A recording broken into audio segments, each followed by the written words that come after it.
देख सकते हैं ये प्रकाश। तो ये प्रकाश के बारे में ही आज के चैप्टर में हम लोग पूरा डिटेल से पढ़ने वाले हैं। जो ये प्रकाश कैसे निकलता है, प्रकाश किसे कहते हैं, प्रकाश के बारे में पूरा डिटेल से हम लोग इस वीडियो में जानने वाले हैं। जय हिंद दोस्तों, स्वागत है आप लोग की आपके अपने यूट्यूब चैनल मैथ वाला गुरुजी पे। दोस्तों मेरा रमन सर आप लोग के लिए क्लास 10वीं का पहला चैप्टर जो है प्रकाश का परावर्तन, उसी चैप्टर को लेके आए हैं। और इसमें आपको एक एक पॉइंट आपको यहाँ पे हम नोट आपको लगाते चलेंगे, स्क्रीनशॉट, और उसका सारी चीज अगर आप नोट करना चाहते हैं तो अपने कॉपी में नोट करते चलिएगा। उसको हम डिटेल से आपको पूरा एक एक चीज आपको हम समझाने वाले हैं, जो भी आपके एग्जाम में पूछा जाता है। अगर आप ये क्लास कर लेते हैं, आप पूरा क्लास देखिए, आप खुद ही कहिएगा जो हाँ इसमें हमको कुछ सीखने के लिए मिला है और आपको इससे बाहर एग्जाम में कोई भी चीज नहीं रहने वाला है। तो चलिए आज की क्लास को हम लोग स्टार्ट करते हैं। उससे पहले अगर आप लोग चैनल को अभी तक सब्सक्राइब नहीं किए तो सब्सक्राइब करके बेल आइकन ऑल कर लीजिएगा। चलिए आज की क्लास को स्टार्ट करते हैं।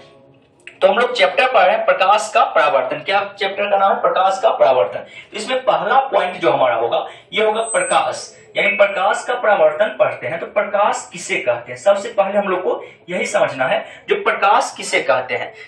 क्या है कि जो चैप्टर पढ़ते हैं उसके बारे में पहले आप लोग को जानना जरूरी है। तो प्रकाश कहते किसे है, ये हम लोग प्रकाश तो बहुत दिन से देखते आए हैं जो प्रकाश है, लेकिन इसको कहते किसको है प्रकाश। तो प्रकाश का परिभाषा आप इस तरह से कर सकते हैं, प्रकाश वह कारक है जिसकी सहायता से हम वस्तु को देखते हैं, उसे ही हम लोग प्रकाश कहते हैं। सिंपल लाइन में कहेंगे जिसकी सहायता से वस्तु को देखते हैं उसे ही हम लोग प्रकाश कहते हैं। जैसे अभी आप लोग को हम बताए ये मोबाइल का भी प्रकाश निकल रहा है, यहाँ से प्रकाश निकल रहा है। आप ये वीडियो देख रहे हैं तो ये अभी रात के समय में ही ये वीडियो आपको बनाया जा रहा है, तो ये प्रकाश आप लोग को उत्सर्जित। जैसे हम यहाँ पे प्रकाश को देखना है तो इस पे हम लाइट मारेंगे तो देखिए कुछ देखने के लिए हमको ज्यादा ही करनी, अभी अंधेरा कर देंगे तो हमको नहीं दिखाई देगा। तो यानी कि हमको साफ साफ देखने के लिए क्या चीज चाहिए, प्रकाश की आवश्यकता है। तो प्रकाश किसे कहते हैं, प्रकाश वो कारक है जिसकी सहायता से हम किसी भी वस्तु को देखते हैं, जिसकी सहायता से हम किसी भी वस्तु को देखते हैं उसे ही हम लोग क्या कहते हैं, प्रकाश कहते हैं। तो आप लोग अगर नोट करना चाहते हैं तो सारा स्क्रीनशॉट आप लोग को साइड में लगते जाएगा। आप लोग एक एक चीज वीडियो को रोक के नोट कर सकते हैं। आपको जितना मेन पॉइंट है बुक का वो सारा मेन पॉइंट आपको हम एक एक पूरा डिटेल के साथ आप लोग को हम समझाने वाले हैं। उसके बाद आगे जब हम बढ़ते हैं तो आता है प्रकाश का स्रोत। प्रकाश का स्रोत किसे कहते हैं, कहेंगे जिस वस्तु से प्रकाश निकलता है उसे ही हम लोग प्रकाश का स्रोत कहते हैं। जैसे कि समझने के लिए समझिए, अभी देखिए यहां से प्रकाश निकल रहा है, क्या हो रहा है, प्रकाश निकल रहा है। तो जिस वस्तु से प्रकाश निकलता है इसे ही हम लोग क्या कहते हैं, प्रकाश का स्रोत कहेंगे। अभी मोबाइल क्या है, एक प्रकाश का स्रोत है, यानी कि यहां से क्या हो रहा है, प्रकाश सभी दिशा में निकल रहा है, तो इसे ही हम लोग क्या कहेंगे, प्रकाश का स्रोत कहेंगे। ठीक है, जैसे में लिख सकते हैं बिजली का जलता बल्ब, बिजली का जलता बल्ब, जैसे बल्ब अभी ऊपर जल रहा है या मोबाइल का ही बल्ब जल रहा है, मोमबत्ती, लालटेन, दिया, सूर्य, तारे आदि, यानी कि ये सभी, जैसे ये सब जो हो गया, बिजली का बल्ब हो गया या लालटेन हो गया या दिया हो गया, ये सभी मानव निर्मित स्रोत है, यानी कि मानव के द्वारा बनाया गया स्रोत है। इसे कौन बनाया है, भगवान ने बनाया, यानी मानव बनाया है। और सूर्य हो गया, तारा हो गया, ये सब जो हो गया ये प्राकृतिक स्रोत है, यानी कि भगवान के द्वारा बनाया गया, वो मानव नहीं बनाया है। तो ये दो तरह का प्रकाश का स्रोत भी होता है। आगे हम लोग बढ़ते हैं। हाँ, एक चीज और याद रखिएगा, प्रकाश एक प्रकार की ऊर्जा है। प्रकाश क्या है, एक प्रकार की ऊर्जा है। तब ना हम लोग क्या करते हैं, सौर ऊर्जा से भी अपना एनर्जी यानी कि उत्पन्न करते हैं, उससे हम लोग क्या करते हैं, बिजली उत्पन्न करते हैं। तो प्रकाश एक तरह का ऊर्जा है, याद रखिएगा। प्रकाश पूछेगा आपको, ऑब्जेक्टिव में पूछेगा प्रकाश क्या है, प्रकाश क्या है, तो डायरेक्ट वहां पे आंसर देंगे प्रकाश एक तरह की ऊर्जा है। क्या है, प्रकाश एक तरह की ऊर्जा है। आगे हम लोग बढ़ते हैं, प्रतिदीप्त या दीप्तमान किसे कहते हैं, प्रतिदीप्त या दीप्तमान किसे कहते हैं। आप लोग का भारतीय वन बुक में या एनसीईआरटी बुक भी पढ़ते हैं, किसी बुक पढ़िएगा, ये सारा टैप वहां पे दिया हुआ। भारतीय वन बुक का खास कर हम यहाँ पे करवाने वाले हैं। आपको इससे बाहर एक भी पॉइंट आपको एग्जाम में नहीं आएगा, ठीक है, ये हम लिख के दे सकते हैं आपको। जितना पढ़ाते अगर आप सभी क्लास कर लेते हैं तो एक भी चीज आप लोग को एग्जाम में इससे बाहर नहीं आने वाला है, ठीक है। तो प्रतिदीप्त या दीप्तमान वस्तु किसे कहते हैं, तो इसको परिभाषा अगर लिखना चाहिएगा तो लिख सकते हैं, वे वस्तु जो प्रकाश उत्सर्जित करते हैं उसे प्रतिदीप्त या दीप्तमान वस्तु कहते हैं।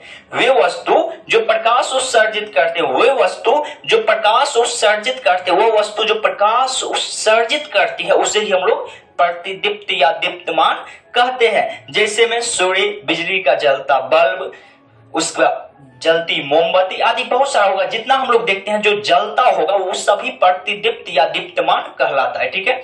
और एक इसी में आता है अप्रतिदीप्त वस्तु। तो वे वस्तु जो स्वयं कोई प्रकाश उत्सर्जित नहीं करते उसे अप्रतिदीप्त वस्तु कहते हैं। वे वस्तु जो स्वयं कोई प्रकाश उत्सर्जित नहीं करती है उसे ही हम लोग क्या कहते हैं, तो अप्रतिदीप्त वस्तु कहते हैं। जैसे समझ सकते हैं, ये मार्कर आप लोग ले लीजिए, इससे अभी कोई प्रकाश नहीं निकल रहा है, तो इससे ही हम लोग क्या कहेंगे, अप्रतिदीप्त वस्तु कहेंगे। देखिए आप फिजिक्स को पढ़ते हैं तो पढ़िए, लेकिन इसको अपने जीवन में, यानी कि आप जो जिंदगी जीते उसमें आप समझिए, हर पॉइंट को अपने जीवन में उतारिए और समझिए ये हमारी जिंदगी में कहाँ पे जरूरत है। तब आपको एक एक चीज आपको याद भी रहेगा और आपको कभी आप भूलिएगा भी नहीं। तो यहां तक आप लोग को फाइनल हो गया। जैसे मैं टेबल, कुर्सी, मार्कर, पेन कुछ भी लिख सकते हैं, जो यानी कि प्रकाश उत्सर्जित नहीं करता वह सभी क्या होगा, अप्रतिदीप्त वस्तु कहलाएगा। चलिए आगे हम लोग आते हैं परिकिरण। परिकिरण किसे कहते हैं, आप लोग ये भी उसमें देखिएगा, परिकिरण है, परिकिरण यानी कि इसे हम लोग किसको कहते हैं, इसको समझिएगा।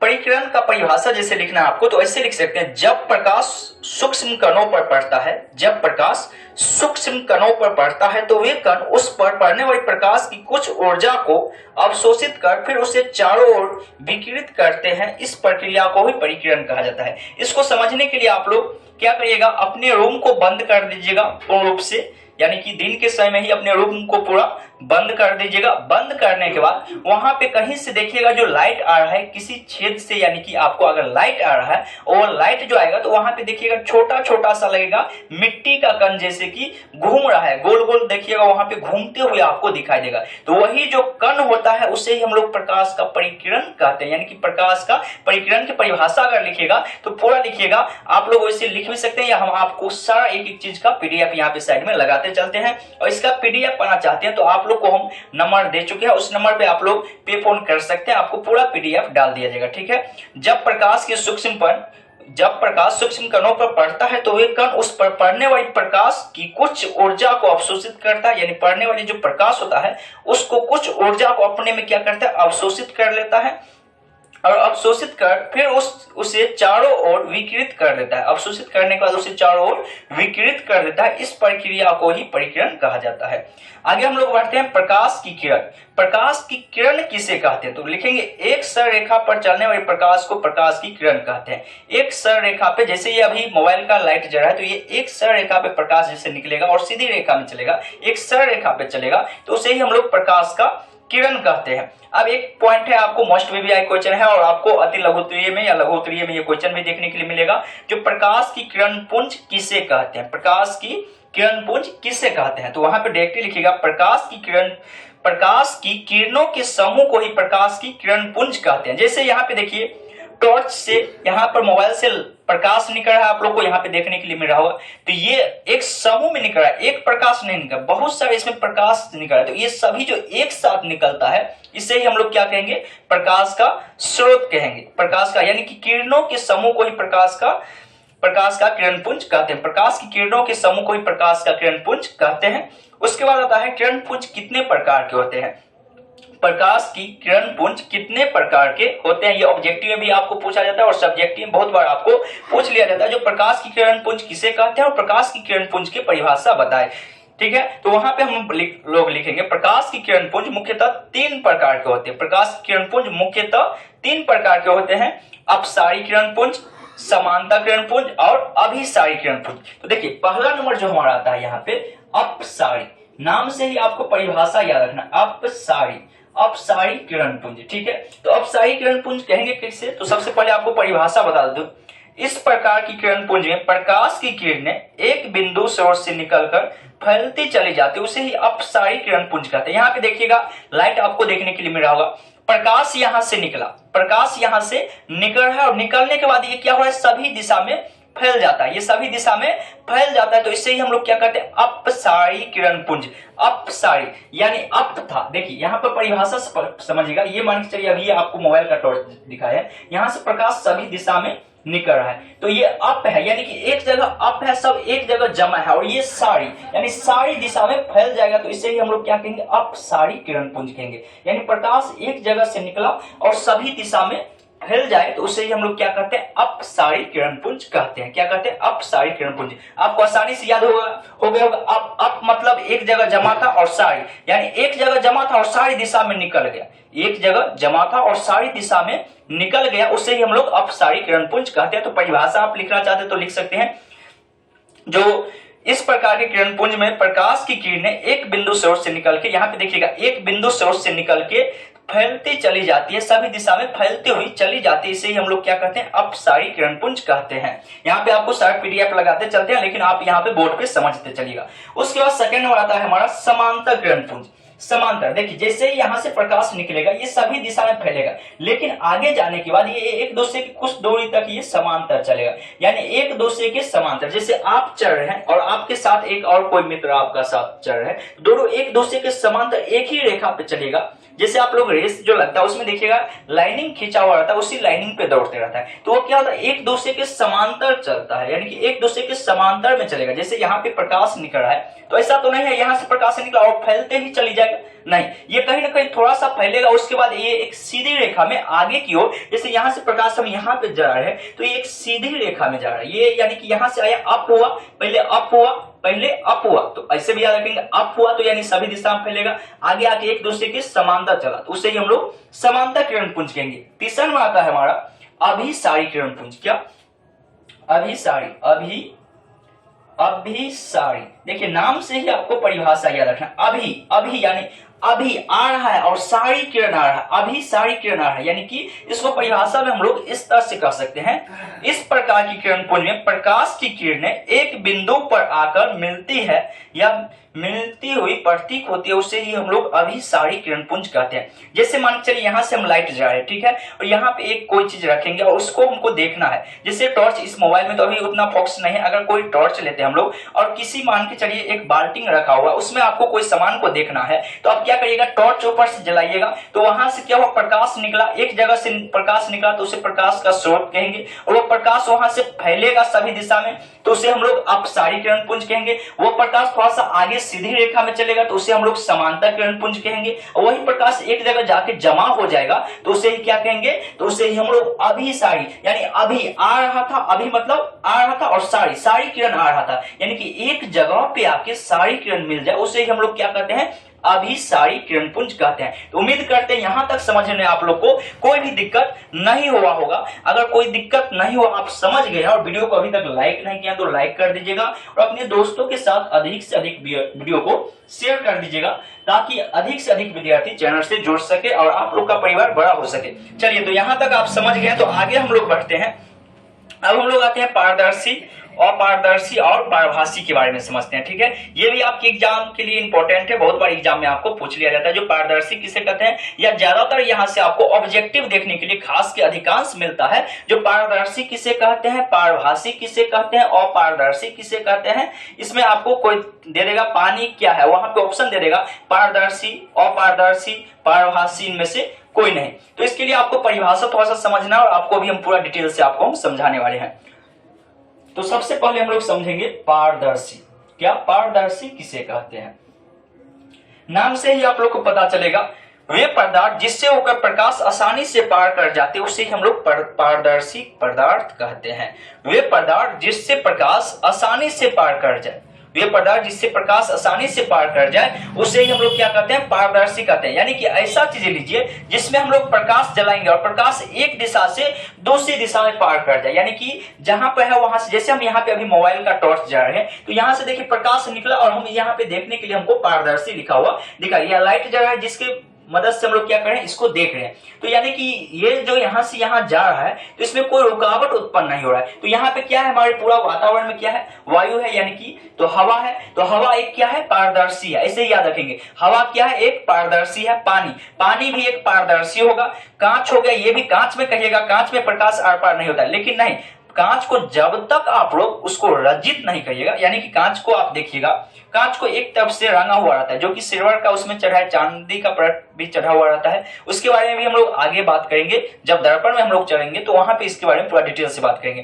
तो कांच जो होता है, जब तक उसको रजित नहीं किया जाए, यानी कि रंगा नहीं जाए, तब तक उसमें अगर हम प्रकाश को जलाते हैं, जैसे ही प्रकाश को जलाएंगे वो प्रकाश इस साइड आप जलाइएगा, उस साइड निकल जाएगा। अगर इसका प्रयोग करना होगा तो आपके घर में 10 रुपए वाला आईना होगा, उसको क्या करिएगा, उसको निकाल लीजिएगा, शीशा को निकालने के बाद पीछे से जो रजित किया होता है उस पूरा भाग को, यानी कि उसको खोखर के हटा दीजिएगा, छील छाड़ के उसको साफ कर दीजिएगा।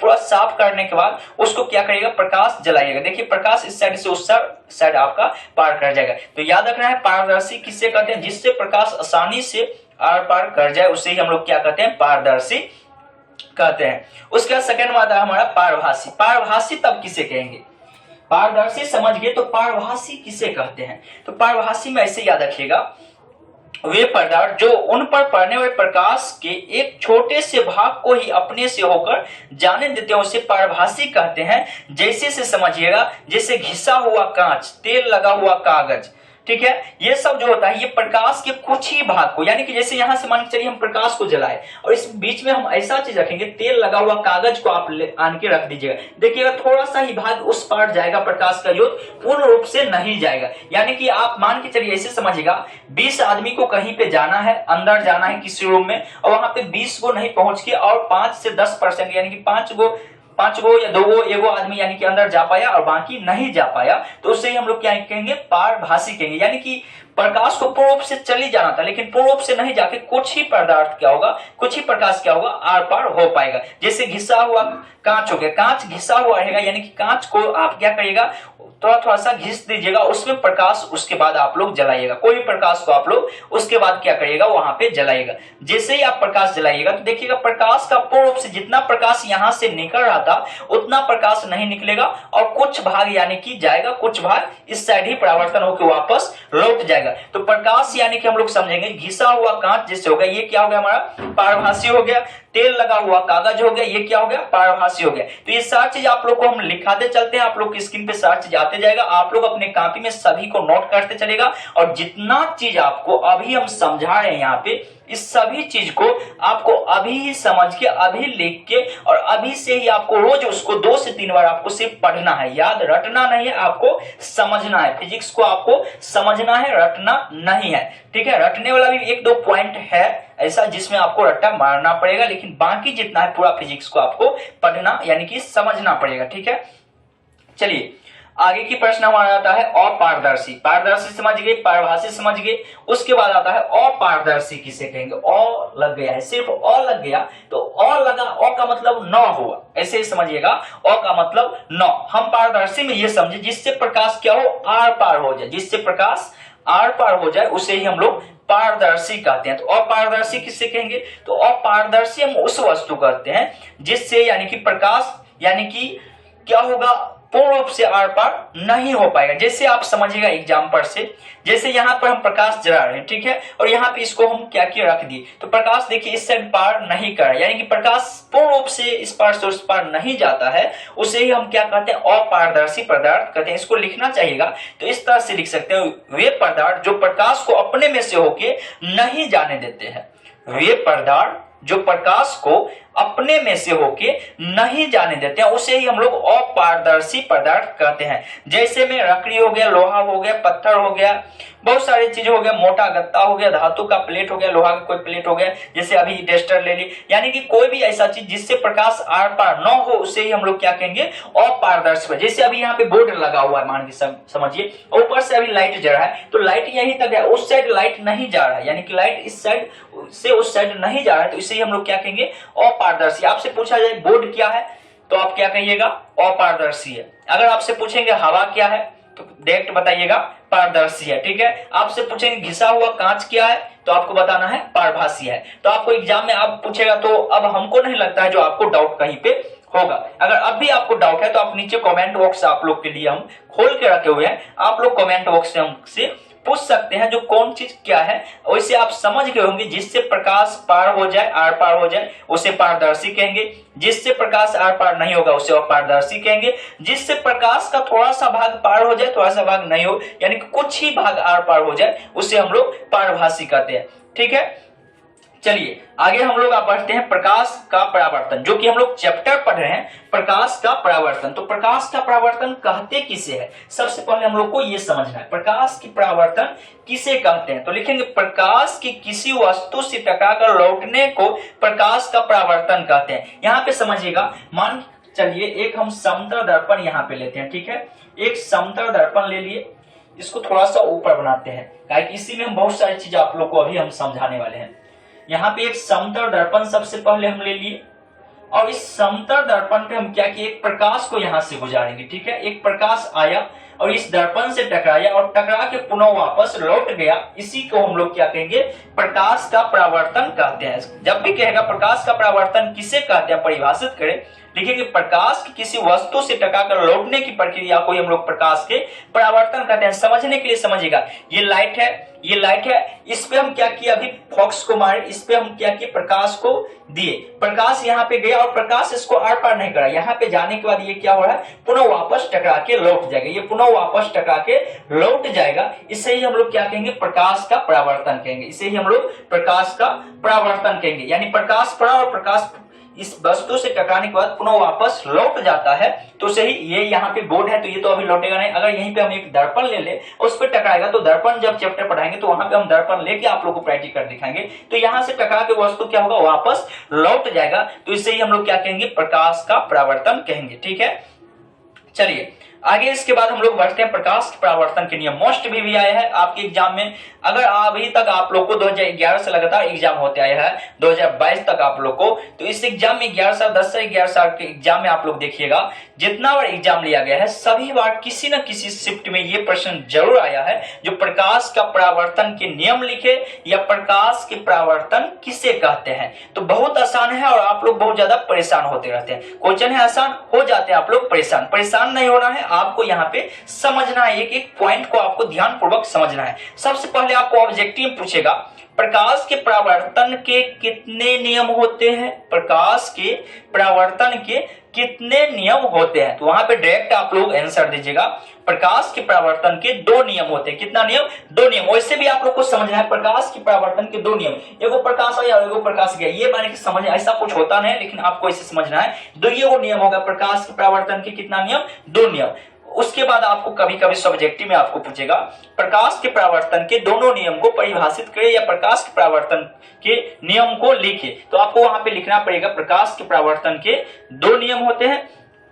1 नंबर नियम, आपतित किरण, परावर्तित किरण तथा आपतन बिंदु पर खींचा गया अभिलंब तीनों एक ही समतल में होता है।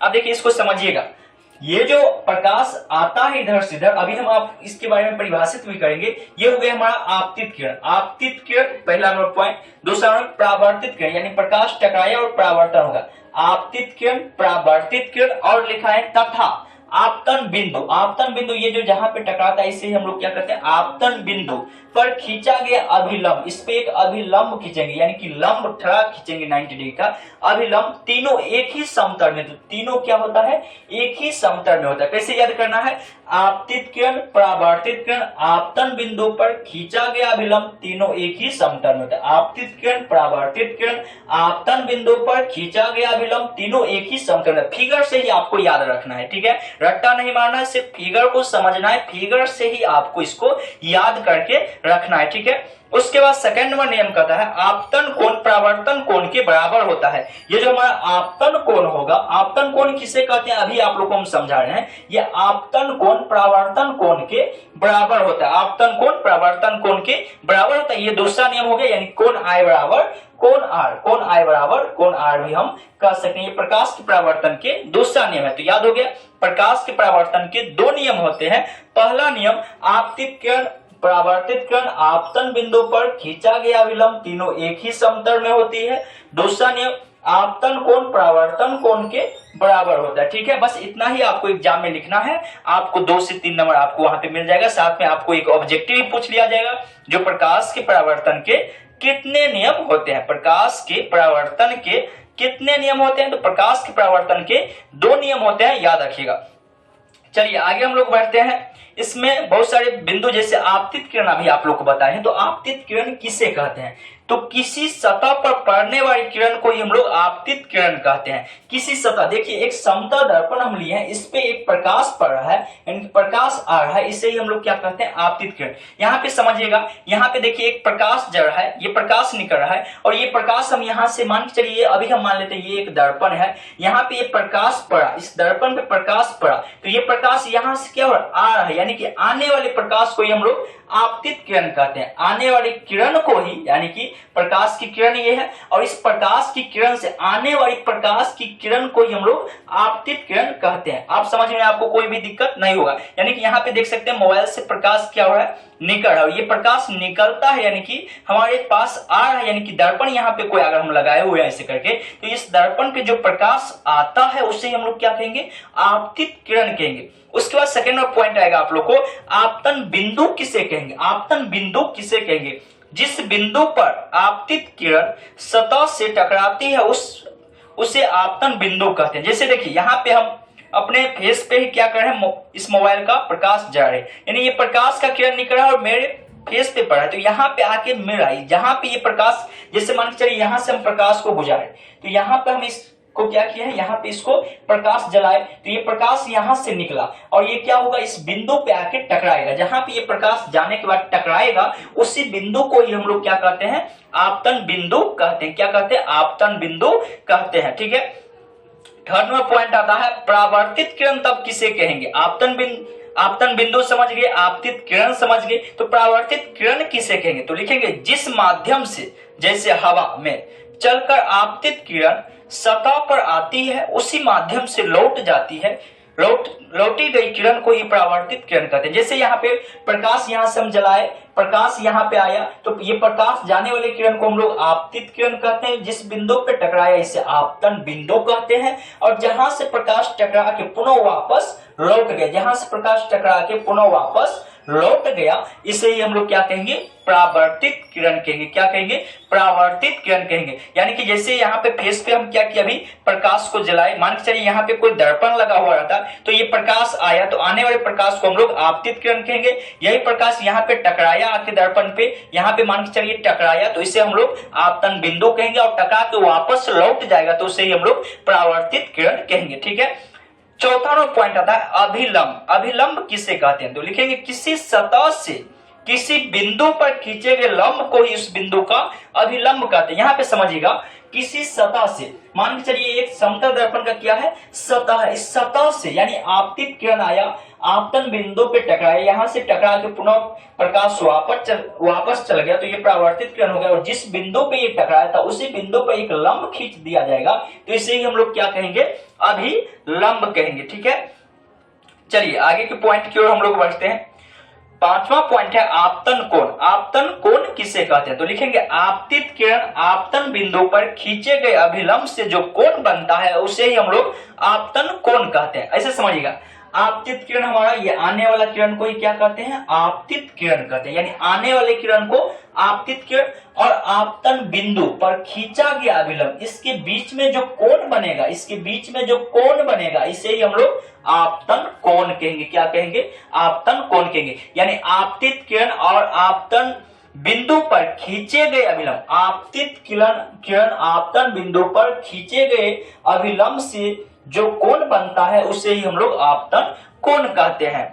उसके बाद आएगा परावर्तन कोण किसे कहते हैं, तो कहेंगे परावर्तित किरण आपतन बिंदु पर खींचे गए अभिलंब से जो कोण बनता है उसे ही हम लोग परावर्तन कोण कहते हैं। क्या, परावर्तित किरण, ये हमारा क्या है, परावर्तन किरण है, यानी परावर्तित किरण और आपतन बिंदु पर खींचे गए अभिलंब से जो कोण बनता है उसे ही हम लोग क्या कहेंगे, परावर्तन कोण कहेंगे। तो यहाँ पे तक समझने में आपको कोई भी दिक्कत नहीं आया होगा, और सारा चीज का हम पीडीएफ आप लोग को लगाते चलते हैं, आप लोग अपने कॉपी में नोट करते चलिएगा। चलिए आगे के पॉइंट की ओर हम लोग बढ़ते हैं। यहाँ पे कहा गया उसके बाद प्रतिबिंब, उसे समतल दर्पण पर लंबवत पड़ने वाली प्रकाश की किरण परावर्तन के बाद उसी पथ पर वापस लौट जाती है। ये चीज भी इंपॉर्टेंट है, यानी कोई भी समतल दर्पण लीजिए, जैसे यहाँ पे हम एक समतल दर्पण लिए थे, और यहाँ पे अगर हम प्रकाश को 90 डिग्री के कोण पे यानी जलाएंगे, यानी कि सीधी रेखा में जलाएंगे, तो ये प्रकाश तो जाएगा लेकिन पुनः ये इसी रेखा से वापस आ जाएगा, वहां पे इस तरह से कोई भी रेखा नहीं बनेगा। ये रेखा कब बनेगा, जब तिरछिवा करके इसको जलाएंगे, उसके बाद ही ये इस तरह से रेखा बनेगा। अगर हम इसको 90 डिग्री कोण पे सीधी रेखा में अगर इसको हम जलाते हैं, तो यानी कि ये उसी बिंदु पर पुनः क्या होगा, वापस लौट जाएगा। ठीक है, तो आप ये पॉइंट को याद रखिएगा, ये ऑब्जेक्टिव में आपको पूछा जाता है। अब आते हैं हम लोग प्रतिबिंब के बारे में। ठीक है, तो प्रतिबिंब की परिभाषा जैसे आपको याद करना पड़ेगा थोड़ा सा, लेकिन उसको समझना भी आपको जरूरी है। प्रतिबिंब किसे कहते हैं, कहेंगे किसी बिंदु स्रोत से आती प्रकाश की किरण दर्पण से परावर्तन के बाद जिस बिंदु पर मिलती है या जिस बिंदु से आती हुई प्रतीक होती है, उसे उस बिंदु स्रोत का प्रतिबिंब कहते हैं। क्या लिखा है, किसी बिंदु स्रोत से आती प्रकाश की किरण, किसी बिंदु स्रोत से आती प्रकाश की किरण दर्पण से परावर्तन, कोई भी दर्पण होगा उस दर्पण से परावर्तन यानी टकराने के बाद जिस बिंदु पर मिलती है या जिस बिंदु से आती हुई प्रतीक होती है उसे ही हम उस बिंदु स्रोत का प्रतिबिंब कहते हैं। जैसे यहाँ पे समझिएगा, ये प्रकाश जड़ है और आप देख सकते हैं यहाँ पे मेरा बोर्ड पे अपना प्रतिबिंब बन रहा है, यानी यहाँ से प्रकाश की किरण आ रहा है और इस बिंदु पर टकराता है। ये मेरा उंगली है, मान के चलिए 5 उंगली, तो इस पे क्या हुआ, प्रकाश आके टकराया है, इस पे प्रकाश आके टकराया और टकरा के पुनः प्रकाश क्या हुआ, वापस चल गया, लेकिन इसका जो है एक बिंब बनेगा यानी आकार पीछे बढ़ा है, जो कि आप लोग को वीडियो में भी देखने के लिए लगभग मिल रहा होगा। तो इसी को हम लोग क्या कहेंगे, प्रतिबिंब कहेंगे। किसी बिंदु स्रोत से आती प्रकाश किरण दर्पण से परावर्तन के बाद जिस बिंदु पे मिलती है या जिस बिंदु से आती हुई प्रतीक होती है उसे ही हम लोग क्या कहते हैं, प्रतिबिंब कहते हैं। जैसे आप देख सकते हैं मेरा हाथ यहाँ पे है, यहाँ पे प्रकाश हम जैसे ही इसको जला रहे हैं तो यहाँ पे क्या हो रहा है, प्रकाश का एक पीछे प्रतिबिंब बन रहा है, तो इसे ही हम लोग क्या कहेंगे, प्रतिबिंब कहेंगे। अब आपसे एक क्वेश्चन और पूछ लिया जाएगा एग्जाम में, प्रतिबिंब कितने प्रकार के होते हैं। प्रतिबिंब तो बनता है, हम जानते हैं, जिसे हम लोग गांव घर के भाषा में कहते हैं छाह बन रहा है, क्या कहते हैं, छाह बन रहा है। तो इस प्रतिबिंब कितने प्रकार का बनता है, ठीक है, तो आप लोग याद रखिएगा प्रतिबिंब 2 प्रकार का बनता है। कितने प्रकार का प्रतिबिंब जो बनता है आपका, वो 2 प्रकार का बनता है। पहला वास्तविक प्रतिबिंब और दूसरा आभासी प्रतिबिंब, और आभासी प्रतिबिंब का ही दूसरा नाम है काल्पनिक प्रतिबिंब। ये भी याद रखिएगा, आप लोग एग्जाम में जाके ये चीज समझ में आप लोग को, या आपको जब क्वेश्चन पूछ लिया जाता है आभासी और काल्पनिक प्रतिबिंब, कभी आपको आभासी रहेगा काल्पनिक नहीं रहेगा ऑप्शन में, कभी काल्पनिक रहेगा आभासी नहीं रहेगा। तो याद रखिएगा आभासी और काल्पनिक दोनों एक ही नाम है, या हम आभासी नाम ले सकते हैं या काल्पनिक। जैसे गाँव घर में 2 नाम होता है ना किसी व्यक्ति का, एक यानी कि हम लोग अपने घर में उसको बुलाते हैं एक नाम से और एक उसका स्पेशल नाम जो रजिस्टर्ड नाम होता है, तो वैसे ही इसका भी 2 नाम है, आभासी और काल्पनिक। दोनों अलग नहीं, दोनों एक ही है। अब देखिए पहला नंबर हमारा आएगा वास्तविक प्रतिबिंब किसे कहते हैं। वास्तविक प्रतिबिंब किसे कहते हैं, तो कहेंगे किसी बिंदु स्रोत से आती प्रकाश की किरण दर्पण से परावर्तन के बाद जिस बिंदु पर वास्तव में मिलती है उसे ही हम लोग वास्तविक प्रतिबिंब कहते हैं। यानी कि यहाँ पे प्रकाश जलाए और ये वास्तव में इस बिंदु स्रोत से टकरा के वास्तव में मिल रहे, तो इसे ही हम लोग क्या कहेंगे, वास्तविक प्रतिबिंब कहेंगे। इसका कुछ पॉइंट भी याद रखिएगा, कभी कभी आपको ऐसे एग्जाम पूछा जाता है वास्तविक प्रतिबिंब और काल्पनिक प्रतिबिंब में अंतर स्पष्ट करें। वास्तविक प्रतिबिंब और काल्पनिक प्रतिबिंब में अंतर स्पष्ट करें, यानी कि अंतर बताए। तो वहां पे हम लिखेंगे सबसे पहले परिभाषा लिख देंगे, जिस बिंदु स्रोत से आती प्रकाश की किरण दर्पण से परावर्तन के बाद जिस बिंदु पर वास्तव में मिलती है उसे ही हम लोग वास्तविक प्रतिबिंब कहेंगे। आपको याद रहेगा तो आप भी इतना फास्ट में कर सकते हैं, आपको कोई दिक्कत नहीं होगा। क्या, जिस बिंदु स्रोत से आती किसी बिंदु स्रोत से आती प्रकाश की किरण दर्पण से परावर्तन के बाद जिस बिंदु पर वास्तव में मिलती है उसे ही हम लोग क्या कहते हैं, वास्तविक प्रतिबिंब कहते हैं। पहला पॉइंट हो गया।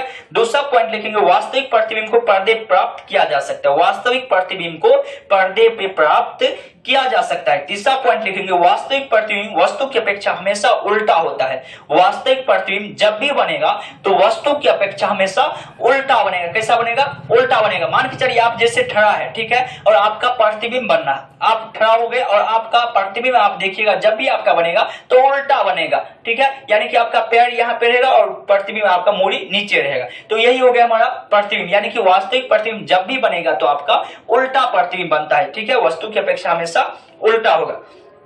तो एक नंबर पॉइंट समझ गए, प्रतिबिंब समझ गए। प्रतिबिंब 2 प्रकार के होते हैं, पहला वास्तविक प्रतिबिंब, दूसरा हम लोग कहता है आभासी प्रतिबिंब। आभासी प्रतिबिंब किसे कहते हैं, तो वहां पे लिखेंगे किसी बिंदु स्रोत से आती प्रकाश किरण दर्पण से परावर्तन के बाद जिस बिंदु से आते हुए प्रतीक होती है उसे उस बिंदु स्रोत का काल्पनिक प्रतिबिंब कहते हैं। या जिस बिंदु स्रोत पर वास्तव रूप से नहीं मिलती है उसे हम लोग काल्पनिक प्रतिबिंब कहते हैं। जैसे आप लोग इसमें पॉइंट लिखेगा, पहला पॉइंट ये हो गया। दूसरा पॉइंट लिखेगा आभासी प्रतिबिंब को पर्दा पर नहीं प्राप्त किया जा सकता है। आभासी प्रतिबिंब को पर्दे पर प्राप्त नहीं किया जा सकता है। दूसरा पॉइंट लिखना आभासी प्रतिबिंब वस्तु की अपेक्षा हमेशा सीधा होता है। आभासी प्रतिबिंब जब भी बनेगा तो वस्तु की अपेक्षा हमेशा सीधा प्रतिबिंब बनेगा, ठीक है।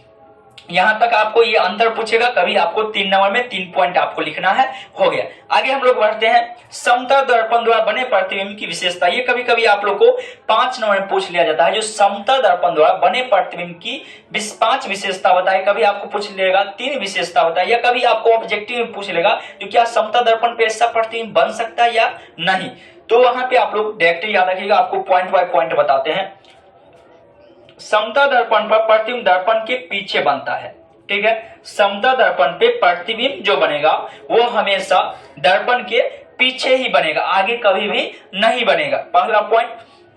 दूसरा पॉइंट याद रखिएगा, प्रतिबिंब का आकार वस्तु के आकार के बराबर होता है। यानी समतल दर्पण में जो वस्तु जितना बड़ा होगा, जैसे मान के चलिए हम इतना बड़ा है, तो समतल दर्पण में जब हम अपना फेस को देखेंगे, चेहरा को देखेंगे, तो उतना ही बड़ा उसका प्रतिबिंब भी बनेगा। ऐसा नहीं है जो प्रतिबिंब बड़ा हो जाएगा या छोटा हो जाएगा। किस दर्पण में बड़ा हो जाएगा, किस दर्पण में छोटा हो जाएगा, अगर आप पढ़े हैं तो आप लोग नीचे कमेंट बॉक्स में हमको बताइएगा। जो किस दर्पण में वस्तु का प्रतिबिंब बड़ा हो जाता है, किस दर्पण में वस्तु का प्रतिबिंब छोटा हो जाता है, ये चीज आप लोग को नीचे कमेंट बॉक्स में बताना। वैसे आपको हम पढ़ाने वाले हैं आगे कल के वीडियो में। आप लोग को हम ये अभी इतना पर ही वीडियो ये बंद करने वाले हैं समतल दर्पण के बारे में। इसका भी पार्ट 2 वीडियो भी बनेगा और हो सकता है इसका पार्ट 3 भी वीडियो बन सकता है, क्योंकि आपको हम एक एक पॉइंट पूरा डिटेल से आप लोग को हम पढ़ाने वाले हैं। कोई भी पॉइंट आपको छोड़ के नहीं जाएंगे। आप लोग को बोले हैं जो अगर आप वीडियो देख लेते हैं तो आपको इससे बाहर एग्जाम में एक भी पॉइंट आपको नहीं आएगा, ये हम आपको लिख के दे सकते हैं। ठीक है, चलिए तीसरा पॉइंट हो जाएगा, प्रतिबिंब वस्तु की अपेक्षा हमेशा सीधा बनता है।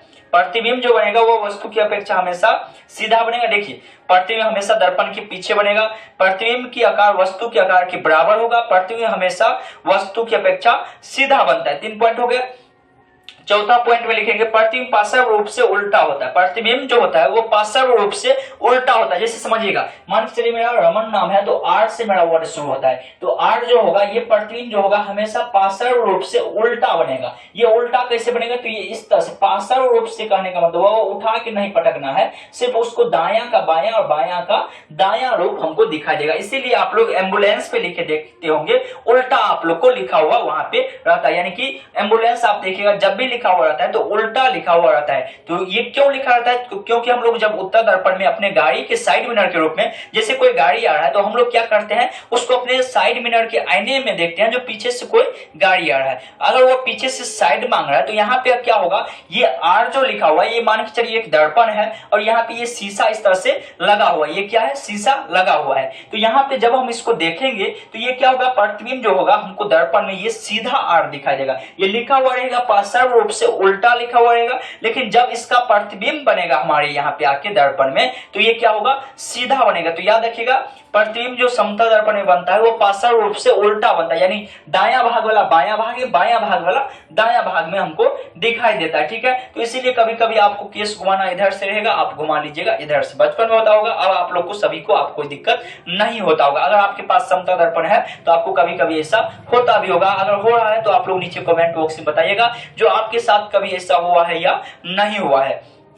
चलिए, उसके बाद आप लोग का है, प्रतिबिंब आभासी होता है तो हम इसे प्रतिबिंब प्राप्त नहीं कर सकते हैं। समतल दर्पण द्वारा बना प्रतिबिंब जो होगा वो आभासी होता है। आभासी करने का मतलब काल्पनिक, ऐसा नहीं समझिएगा जो काल्पनिक अलग हो गया आभासी अलग हो गया, दोनों एक ही होता है। ठीक है, छठा पॉइंट है, प्रतिबिंब दर्पण से उतना ही पीछे बनता है जितना वस्तु दर्पण के आगे होता है, यानी कि सामने होता है। आप जैसे मान के चलिए ये मेरा शीशा है, अगर हम इसके नजदीक है तो इसका इसमें क्या लिखा है, प्रतिबिंब दर्पण के उतना ही पीछे बनता है जितना वस्तु दर्पण के यानी कि सामने रहता है या आगे रहता है। यानी कि दर्पण के जब हम नजदीक रहेंगे तो इसका प्रतिबिंब भी नजदीक बनेगा, जब हम दूर जाएंगे तो दूर बनेगा। तो ये 6 पॉइंट आप लोग याद रखिएगा, ये आप लोग के एग्जाम में कभी कभी पूछ लिया जाता है या ऑब्जेक्टिव में आपको ये सब पॉइंट आपको रहने वाला है। अब हम लोग कल की क्लास में जो पढ़ेंगे, आपका मैथ का क्लास भी लगातार चलते रहेगा। 3.1 आप लोग को पढ़ा दिए। मैथ का क्लास अगर आप लोग ज्वाइन नहीं किए हैं तो उसमें एक चैप्टर आपको पूरा पढ़ा दिए, जितना 1.1 1.2 जितना है सभी